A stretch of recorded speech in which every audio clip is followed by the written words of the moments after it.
Assalamualaikum warahmatullahi wabarakatuh. Kami dari kelompok 6 yang beranggotakan Rian Hanafi dengan NIM 2108031020054, Ainun Oktavia Ulumatul Aini dengan NIM 2108031020056, Rani Febrianti dengan NIM 2108031020057, Muhammad Afan Mahbuwo dengan NIM 2108031020060, dan saya sendiri Rahajeng Dianti Mahardika dengan NIM 2108031020061. Di sini kami akan membahas tentang pengenalan manajemen pemasaran. Saya sendiri akan membahas tentang pengertian manajemen pemasaran.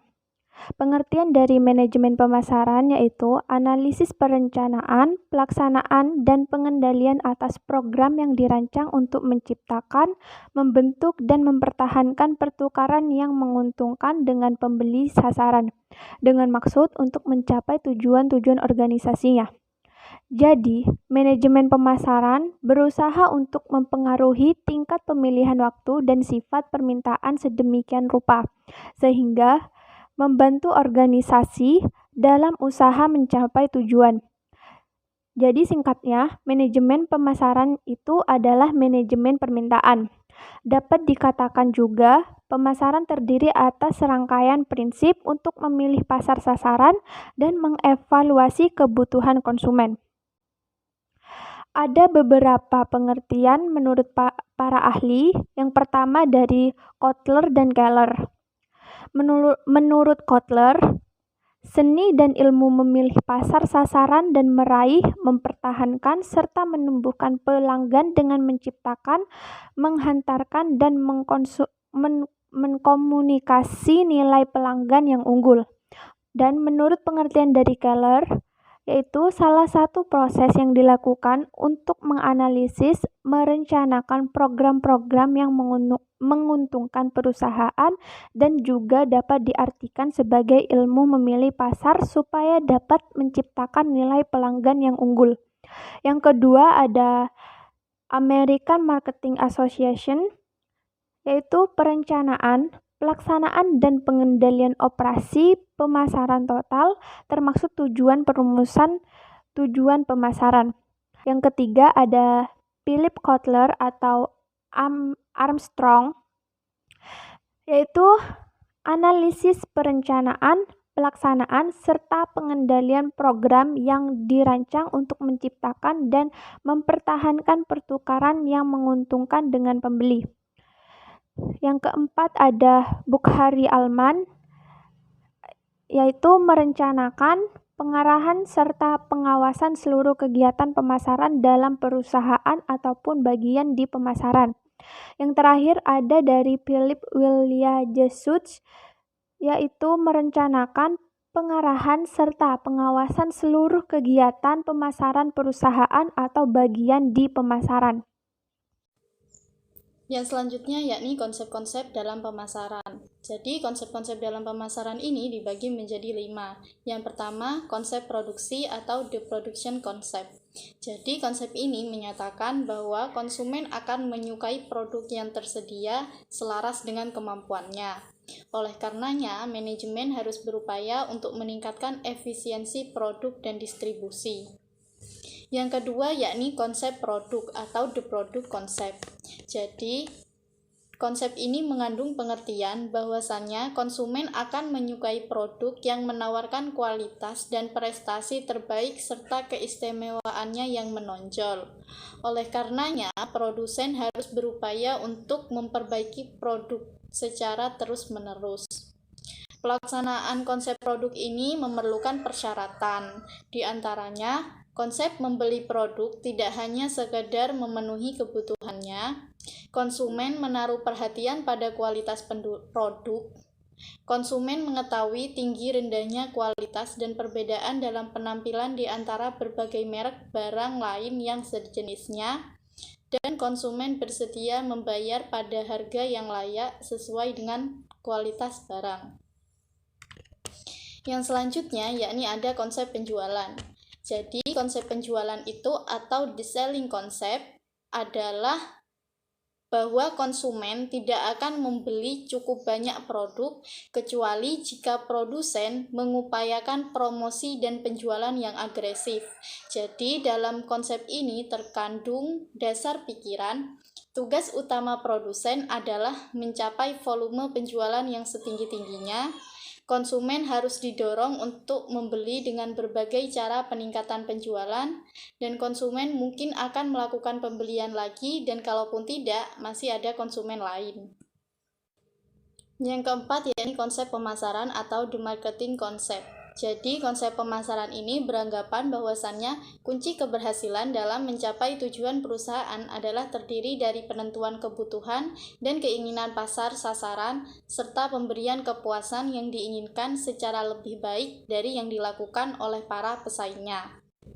Yang kelima, yakni konsep pemasaran kemasyarakatan. Konsep ini menyatakan bahwa tugas perusahaan adalah menentukan kebutuhan, keinginan, dan kepentingan pasar sasaran serta memberikan kepuasan yang diinginkan dengan lebih baik daripada yang diberikan oleh pesaing-pesaing perusahaan sedemikian rupa sehingga dapat mempertahankan dan mempertingkat kesejahteraan masyarakat.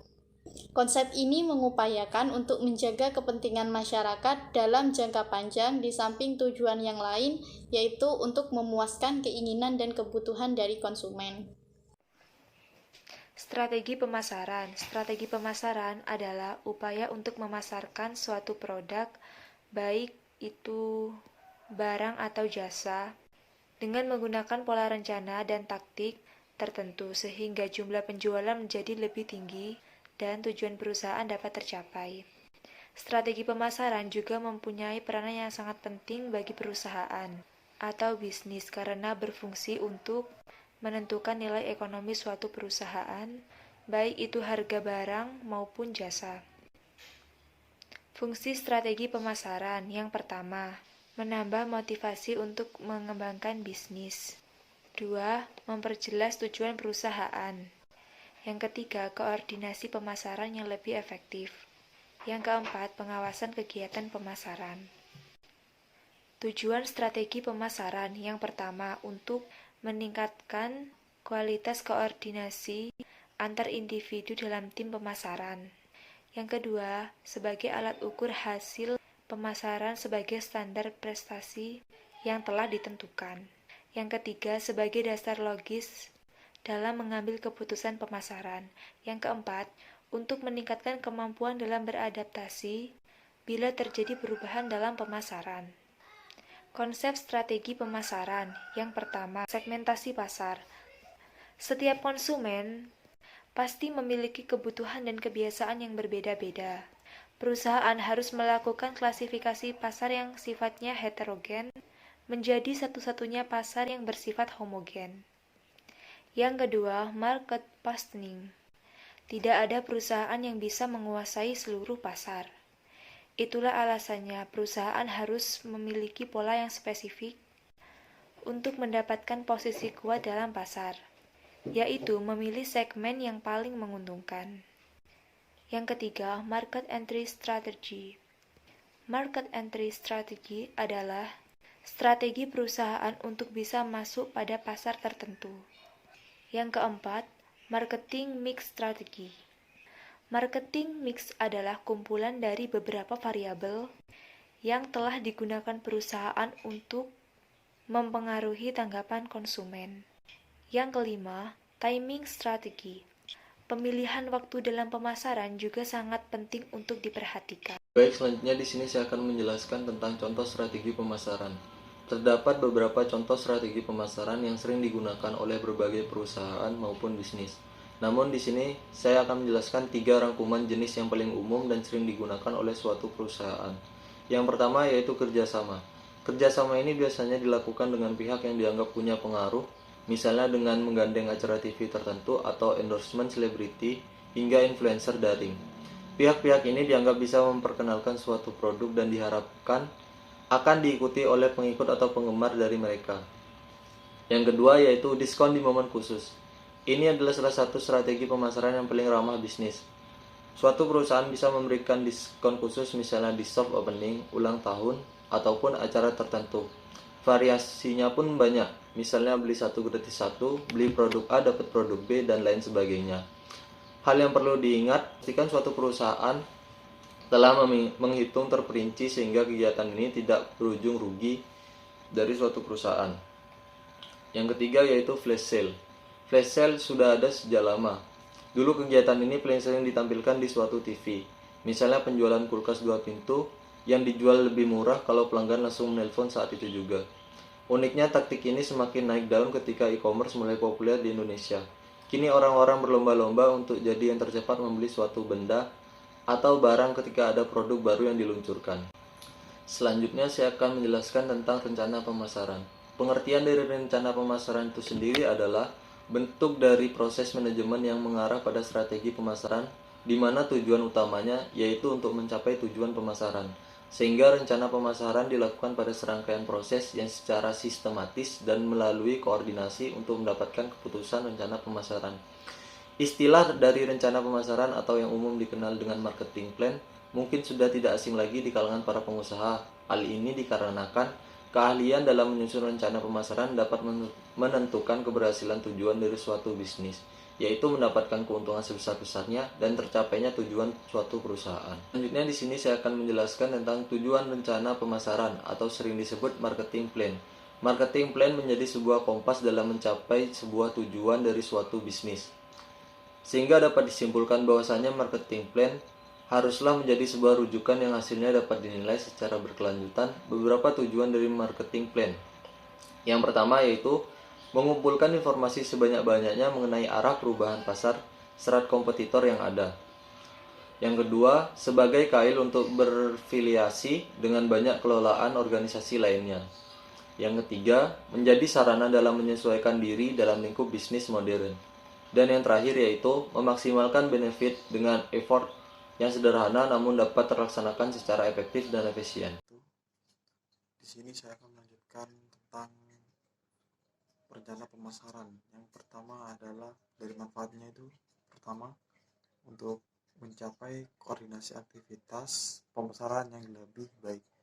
Dan yang kedua untuk mengetahui sejauh mana perkembangan perusahaan. Yang ketiga untuk menjadikan keinginan perusahaan harus berubah. Dan yang keempat adalah menjadikan alat untuk menghindari konflik tentang bagaimana perusahaan itu harus bergerak. Dan yang kelima itu menjadikan sumber informasi bagaimana untuk kebijakan perusahaan harus dibuat atau menjadi lebih baik lagi. Yang keenam adalah untuk menjadi keinginan manajer bergerak dan berpikir ke arah yang lebih sistematis. Cara untuk menyusun rencana pemasaran di sini ada yang pertama melakukan analisis untuk situasi. Di sini komponen utama untuk memulainya itu dari marketing plan dengan adanya SWOT. Di sini analisis dari SWOT itu maka manajer pemasaran perusahaan itu dapat membuat atau memetakan bagaimana peluang dan permasalahan yang mungkin muncul di pasar serta apa kekuatan dan kelemahan dari perusahaan tersebut untuk mencapai tujuan pemasaran. Yang kedua adalah menetapkan tujuan dan sasaran. Di sini setelah melakukan analisis SWOT, marketing plan di sini dilanjutkan dengan menetapkan sasaran atau target pemasaran. Misalnya itu untuk mengidentifikasi siapa saja yang membutuhkan produk tersebut dan kemana produk tersebut itu harus dipasarkan. Dan yang terakhir, yang ketiga itu adalah menyusun strategi dan program. Di sini strategi dan program itu dibuat berdasarkan tujuan atau sasaran yang telah ditetapkan atau ditentukan sebelumnya.